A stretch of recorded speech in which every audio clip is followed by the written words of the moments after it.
Estive pregando em São José dos Campos dias atrás, e de repente, pastor Sérgio, no meio da palavra, Deus me deu uma palavra e mandou liberar para a igreja. Deus falou comigo no meio da ministração: diga para a igreja que eu estou fechando sepultura na casa de alguém hoje aqui. E eu mandei, se Deus falou, está falado. Falei, Deus manda dizer que Ele está fechando sepultura na casa de alguém hoje aqui. A igreja recebeu em glória. Isso foi no sábado. Passou domingo, na segunda o pastor da igreja me liga. E ele diz: pastor, eu estou ligando para te agradecer pelo senhor ter sido boca de Deus. Deus falou na tua boca que ia fechar sepultura, e ontem Deus fechou na minha casa. Recebi um grupo de visitas da minha família de longe, que veio passar uma semana comigo em casa. Chegaram no domingo, no meio das visitas, uma criança de 1 ano e 8 meses, muito apegado com a gente. Quando eu cheguei da escola dominical, ele me contando: a minha esposa pediu para mim ir no mercado, pegar algumas coisas para ela. Eu fui buscar. A criança queria ir comigo, não tinha como eu dirigir e segurar a criança.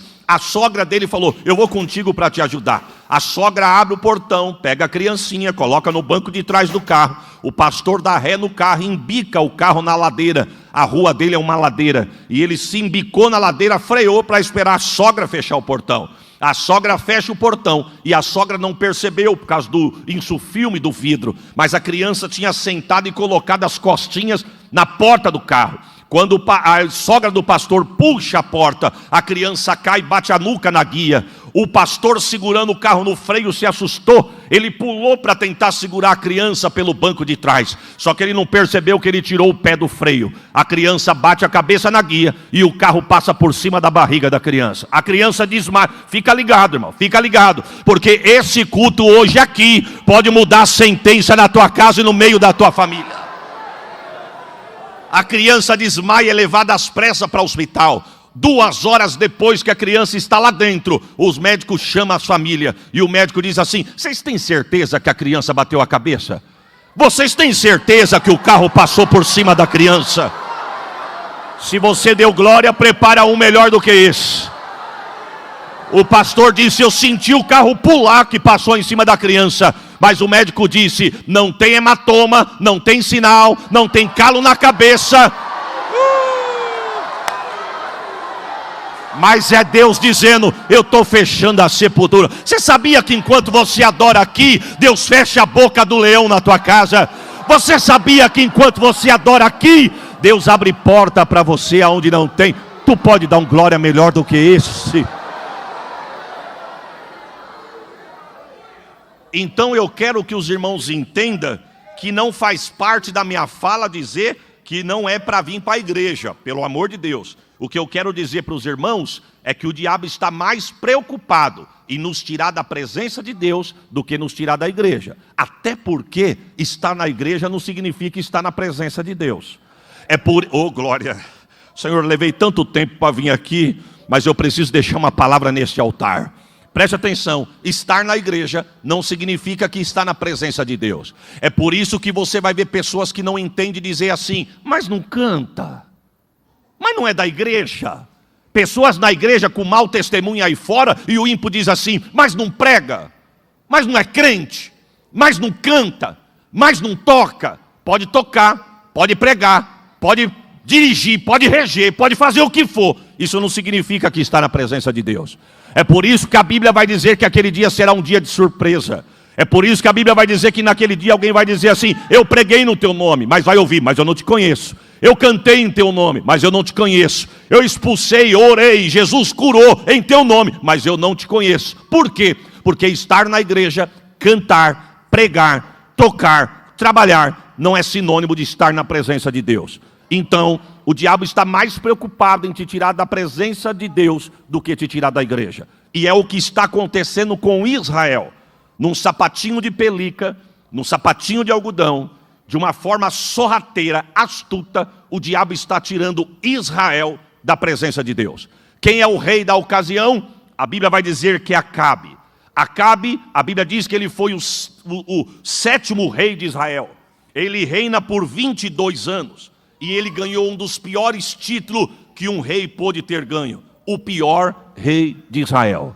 A Bíblia vai dizer que esse homem foi ímpio. A Bíblia vai dizer que esse homem foi mau. A Bíblia vai dizer que esse homem foi idólatra. A Bíblia chama este homem de perverso. E tem um ditado aí fora que diz que o que é ruim pode piorar se a gente não prestar atenção. E aqui piorou, porque além dele ter todas essas más características, ele ainda se casa com Jezabel. Ou seja, o que era ruim ficou pior. Jezabel, filha do rei dos Sidônios, sacerdotisa do templo de Baal. Jezabel foi a responsável de propagar Baal no território de Israel. Ela trouxe toda a sua bugiganga e todos os seus profetas com ela de Sidom e começou a pregar em Israel. Sabe por que a vossa sementeira não está produzindo? Porque o Deus de vocês morreu. Paz, meus irmãos. Ela dentro da terra de Deus, falando para o povo de Deus, que o Deus do povo havia morrido. E paz, meus irmãos. Ela falar isso não chama atenção. Mas o que chama atenção é que tem gente em Israel que começou a acreditar. O texto diz, a história paralela vai me contar, que ela começa a dizer, o vosso Deus morreu, eu conheço bem a vossa história, eu sei que ele vos arrancou com mão forte do Egito, eu sei que ele fez o mar vermelho se abrir para vocês passar, eu sei que ele mandou maná do céu para vocês comer no deserto, a roupa não envelhecia, o sapato crescia, tinha coluna de fumaça para cuidar de vocês de dia, tinha coluna de fogo para cuidar de vocês à noite, mas eu tenho uma notícia para vos dar, o Deus de Israel está morto. Mas fica tranquilo, porque eu vim aqui pregar para vocês, dizia ela, com os meus profetas, um novo Deus. Baal vive, Baal reina, Baal governa. Fica tranquilo que se o vosso Deus morreu, o meu Deus que eu vos apresento não vai deixar faltar semente na tua sementeira. É Ele que vai fazer prosperar a vossa terra. É Ele que vai fazer germinar a vossa semente. É Ele que vai mandar água para regar a vossa terra e a vossa lavoura. E com isso, paz, meus irmãos, essa palavra vai sendo propagada na mente e descendo no coração do povo. Mas quando o diabo pensou, eu estou ganhando, Deus levanta Elias. Aí eu tinha dado um glória melhor do que isso. Deus sempre vai ter uma trombeta para tocar. E detalhe, Deus tem uma trombeta para tocar e ainda tem 7.000 guardado na manga para o nome dele ser glória. Este homem, irmãos, este homem chega numa época que não está fácil para ser profeta. E eu não estou falando que sempre foi fácil, pelo contrário, não é fácil ser profeta. Mas eu estou falando de uma época em que Jezabel, quem se levantava para profetizar contra a casa dela, a fala dela, o reino dela, ela mandava bater, ela mandava prender, ela mandava matar. Mas o texto começa a falar desse homem no verso 1 do capítulo 17. A história vai dizer que este homem aparece. E o texto começa a chamá-lo de Elias o Tisbita. 1 Reis, capítulo 17, versículo 1. Tisbita não é o seu sobrenome. Tisbita é da onde ele era. Ele era da terra de Tisbe. Tisbe, uma terra tão pequena, tão insignificante, que nem no mapa da geografia da época saiu Tisbe. Aí eu aprendo uma coisa, de uma terra pequena, de uma terra desconhecida, um homem desconhecido, Deus levanta ele para fazer uma grande obra. Nota de rodapé, Deus não precisa de estrela para o nome dele ser glorificado. Só tem lugar para a estrela brilhar onde não tem lugar para o sol da justiça. Porque aonde o sol da justiça brilha, a estrela não sai nem na foto. Nós viemos aqui para adorar, para louvar, para bendizer aquele que é, aquele que pode, aquele que tem, aquele que está, aquele que vive. Alabachori calamanai. Esse testemunho é muito forte, né, irmãos?